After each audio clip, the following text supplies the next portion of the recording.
നരേന്ദ്രമോദി പാകിസ്ഥാനെതിരെ പ്രയോഗിച്ച ആ operation സിന്ദൂറിലെ യുദ്ധതന്ത്രമാണിത് America ഇറാനെതിരെ ഇപ്പോൾ പ്രയോഗിച്ചുകൊണ്ടിരിക്കുന്നത്. ഇത് ആര് റിപ്പോർട്ട് ചെയ്താണ്? അമേരിക്കൻ പത്രമായ വാൾസ്ട്രീറ്റ് ജേണലാണ് ഔദ്യോഗികമായി ഇക്കാര്യം പറഞ്ഞിരിക്കുന്നത്.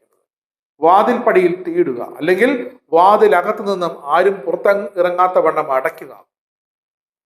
ഇത് ഭാരതീയ ഇതിഹാസങ്ങളിൽ നാം കണ്ട യുദ്ധതന്ത്രമാണ്. അങ്ങനെ ചെയ്യുന്നതിലൂടെ ശത്രു ആ ഗുഹയിലിരുന്ന് പരലോകം പോകും.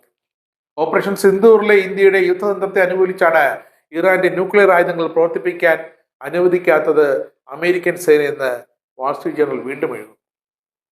അതെ, വാതിൽപ്പടി യുദ്ധം. പാകിസ്ഥാനിലെ കിരാന ഹിൽസിൽ ഇന്ത്യ നടത്തിയ ഓപ്പറേഷൻ സിന്ദൂറിലെ ആക്രമണങ്ങളിൽ നിന്നുള്ള പാഠങ്ങൾ, ദൃശ്യങ്ങൾ ഇറാന്റെ ഭൂഗർഭ മിസൈൽ നഗരങ്ങളെ തകർക്കാൻ അമേരിക്കയെ എങ്ങനെ സഹായിച്ചു എന്ന് വാൾസ്ട്രീറ്റ് ജേണൽ വിശദീകരിക്കുന്നുണ്ട്. 2025 മെയ്യിൽ നടന്ന 4 ദിവസത്തെ ഓപ്പറേഷൻ സിന്ദൂർ വേളയിൽ പാകിസ്ഥാന്റെ ആണവ കേന്ദ്രങ്ങളെ പൂർണ്ണമായും വ്യോമ ആക്രമണത്തിലൂടെ തകർക്കാൻ ഇന്ത്യ മുതിർന്നില്ല. പകരം എന്ത് ചെയ്തു? കൃത്യതയാർന്ന മിസൈൽ ആക്രമണങ്ങളിലൂടെ കിരാന ഹിൽസ് ഡിപ്പോയുടെ കവാടങ്ങൾ, വാതിലുകൾ ഇന്ത്യ അടച്ചുപൂട്ടി സീൽ ചെയ്തു. പാകിസ്ഥാന്റെ ആണവ പോർമുനകളെ ഭൂമിക്കടിയിൽ എന്നേക്കുമായി കുഴിച്ചു മൂടി ഇന്ത്യ. ഇത്തരത്തിൽ മണ്ണിനടിയിൽ കുടുങ്ങുന്നത് ഫലത്തിൽ ആയുധങ്ങൾ നശിപ്പിക്കപ്പെട്ടതിന് തുല്യമാണ്, സംസ്കരിക്കുന്നതിന് തുല്യമാണ്. നവീകരണത്തിന്റെയും സാങ്കേതിക വിദ്യയുടെയും ഒരു മാസ്റ്റർ ക്ലാസ് ആയിട്ട് ഈ ഓപ്പറേഷൻ സിന്ദൂറിനെ അമേരിക്ക കണ്ടു. പാകിസ്ഥാന്റെ ആയുധ ശേഖരമുണ്ടെന്ന് വിശ്വസിക്കപ്പെടുന്ന കിരാന ഹിൽസിലെ ആണവ സംഭരണശാലയിലെ ഗുഹാമുഖങ്ങളിൽ ഇന്ത്യയുടെ ബ്രഹ്മോസ് മിസൈലുകളും ഡ്രോണുകളും ഒക്കെ ചെന്ന് പതിച്ചു. ഒരു ദാക്ഷിണ്യമില്ലാതെ ആഴത്തിൽ തുളച്ചു കയറുന്ന ആയുധങ്ങളുടെ ആവശ്യമൊന്നും അവിടെ ഇല്ല. പ്രിസിഷൻ മിസൈലൊന്നും വേണ്ട. കവാടങ്ങൾ തകർത്ത് ആ ഭീഷണിയെ എന്നേക്കുമായി കുഴിച്ചു മൂടുക മാത്രമാണ് ഇന്ത്യ ചെയ്തത്. ഇപ്പോൾ വ്യക്തമായല്ലോ അല്ലേ? 2026 വീണ്ടും ഒന്ന് വന്നാൽ പതിറ്റാണ്ടുകളായി നിർമ്മിച്ച ഇറാന്റെ ഭൂഗർഭ മിസൈൽ നഗരങ്ങൾ സമാനമായ ഓപ്പറേഷൻ സിന്ധു തന്ത്രത്തിന് മുന്നിൽ തകർന്നടിഞ്ഞുകൊണ്ടിരിക്കുന്നു. ഹ്രസ്വ മിതദൂര ബാലിസ്റ്റിക് മിസൈലുകൾക്കായി നിർമ്മിച്ച കൂറ്റൻ ബങ്കറുകളിലേക്ക് അമേരിക്കൻ ഇസ്രായേലി വിമാനങ്ങൾ ബങ്കർ ബസ്റ്റർ ബോംബുകളുമായി തുരന്നു കയറുകയല്ല ഇത്തവണ ചെയ്തത്. പകരം അവ പരുന്തുകളെ പോലെ വട്ടമിട്ട് പറന്ന് മിസൈലുകൾ തൊടുക്കാൻ പുറത്തെത്തിക്കുന്ന വിക്ഷേപണ വാഹനങ്ങളെ തകർക്കുകയും തുടർന്ന് ബാക്കിയുള്ളവയെ അകത്തിട്ട് മൂടാൻ പ്രവേശന കവാടങ്ങൾ കാർപ്പറ്റ് ബോംബിംഗ് വഴി തകർക്കുകയും ചെയ്തുകൊണ്ടിരിക്കുന്നു.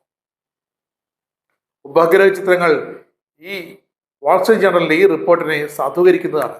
കത്തിയമർന്ന ഇറാൻ മിസൈലുകളുടെ അവശിഷ്ടങ്ങളും തകർന്ന റോക്കറ്റ് ലോഞ്ചറുകളും പടുകൂറ്റൻ താവളങ്ങളുടെ കവാടങ്ങളിൽ ചിതറിക്കിടക്കുന്ന ദൃശ്യമാണ് ഉപഗ്രഹ ദൃശ്യങ്ങളിൽ.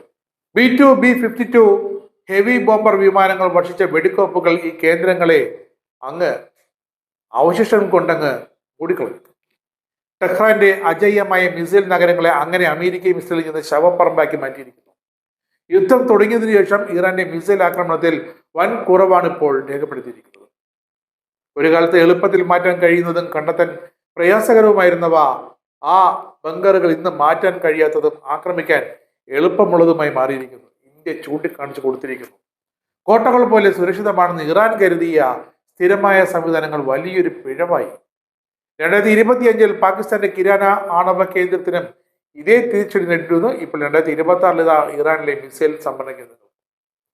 ഇറാഖി സ്കഡ് മിസൈലുകൾ പണ്ട് മാസങ്ങളോളം US സേനയ്ക്ക് നേരെ കനത്ത നാശനഷ്ടങ്ങൾ വരുത്തിയിരുന്നു.